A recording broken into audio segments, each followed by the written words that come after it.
everyone. Welcome to this month's edition of the Connection Diaries. I'm Robin Anselmi, CEO of Conversant. I'm joined today by my dear friend and colleague, Roger Henderson. Hey, Robin. We are so excited. Today, we are announcing the relaunch of Credibility, Influence, and Impact, which is our leadership development immersion program. And so we thought it'd be really great to talk a little bit today around why we think development for your most senior talent is critical. I think often they get overlooked because people think like, been there, done that. We've done everything that we possibly could. And for me, I think it's really important for us to keep thinking about, for an organization to evolve, everybody's got to evolve, in particular, those who are leading it. So to expect that an organization is going to be able to grow 20% as an example without people changing inside of that, I think is misguided. And so leadership development is critical at all levels of the organization. And our credibility, influence, and impact, which we'll use as an example today, really is targeted at that most senior population. Roger, for you, why do you think it's so critical that leaders continue to develop themselves? Well, thanks, Robin. The investments that we make in our development, we are often focused at the people around us, and particularly senior leaders. And so this question of what are we doing to invest in ourselves as senior leaders, as executive leaders, is really important. And it's important for just what you said. If you as an executive are not evolving and you're kind of done, then the possibilities of your organization are really limited.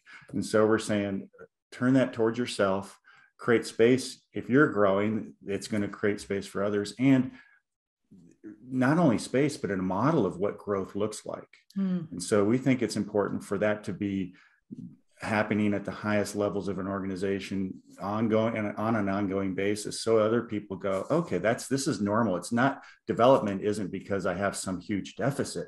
It's because I have more potential to realize in my life. One of the things that we talk about often with executives is the difference between being finished as a leader or being complete as a leader. So finished is done, got it, all of it.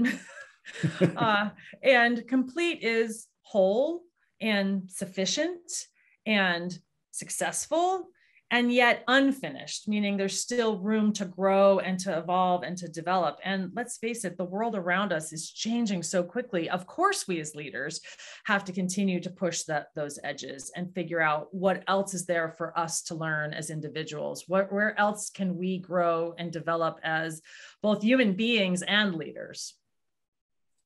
Robin, what you're bringing to my mind is the construct of CII. We have a cohort, and then within that cohort, we have small teams. And one of the things that we hear a lot from executive leaders is that it's harder to get straight feedback. It's harder to understand how we're occurring.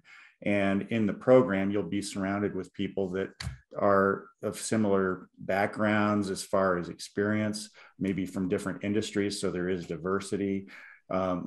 And we work to create a space where people can really share how we're each showing up, what our gifts are, what is getting in the way. And so it's a great way to step out of your system into a place where you can get the real skinny.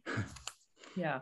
Well, I have said often, I have bookshelves over here on this side of my office that are filled with insights about leadership and strategy and vision and culture.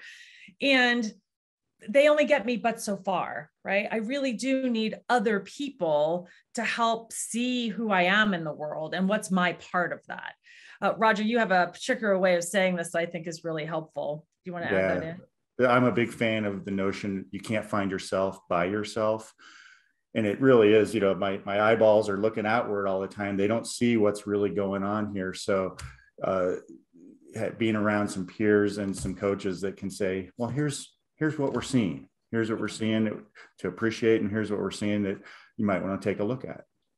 Yeah. So for executives, I think one element of this is how do you get real feedback from colleagues, from people that have similar challenges, right? And that you're in development together. So I think that's a key element for executive development, whether with us or others.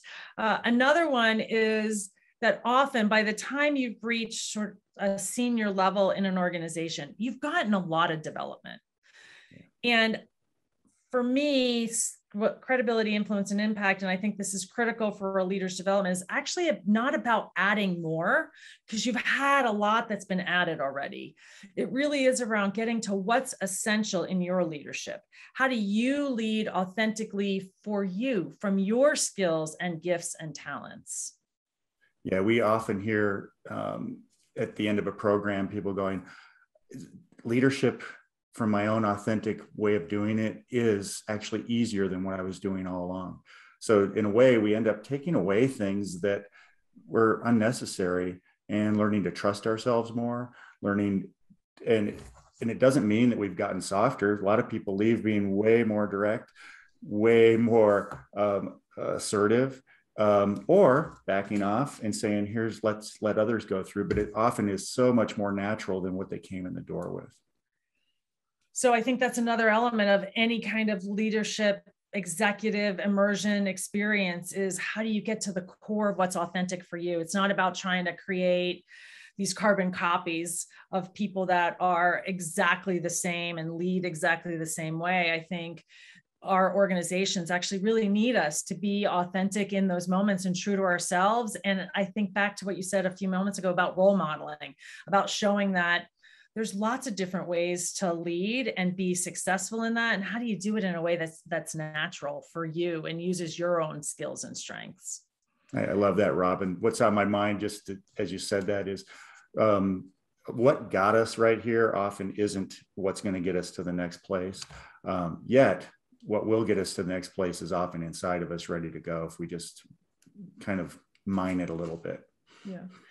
So while we didn't want to just talk about credibility and influence, credibility, influence, and impact today, we wanted to talk about executive development. This particular version of executive development is near and dear, Roger, for both you and I. It's something that we've both been faculty for a lot of years. We've put our hearts and sweat and tears in some places into it. What for you is so compelling personally about the credibility, influence, and impact experience? Thanks, Robin. I took the program in 2005 and then immediately became a coach and have been part of the faculty ever since. And for me, what draws me to it is the feeling. There's a feeling of what we create. Each one is similar yet unique.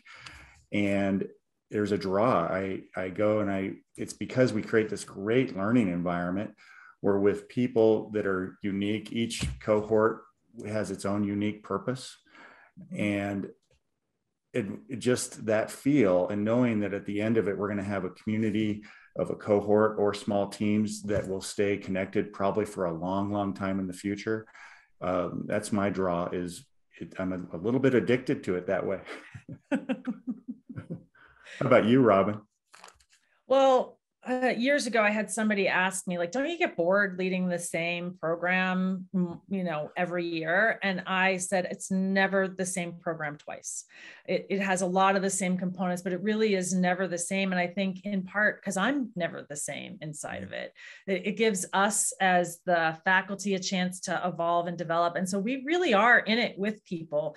And the other part of that is we're in it in this moment. So to your point, each cohort has its own dynamics. Yes, there's content and things in particular that we do each time, but it really is unique each time, so that this group of people is forming a community of deep care for one another. And you actually get to see, what does that look like to have a group of people come together who've never met before and actually care deeply for one another and their growth and development in ways, like you said, that last for some many, many years. So it is a fabulous experience. If you're interested in learning more about this experience, anybody who might be listening to this, there's more information inside this newsletter. You can also go to the website and look for credibility, influence, and impact. And of course, Roger and I would be delighted to have a conversation with you about it. Thanks, Roger. It was fun to be here with you today. Bye, everybody. See you next time.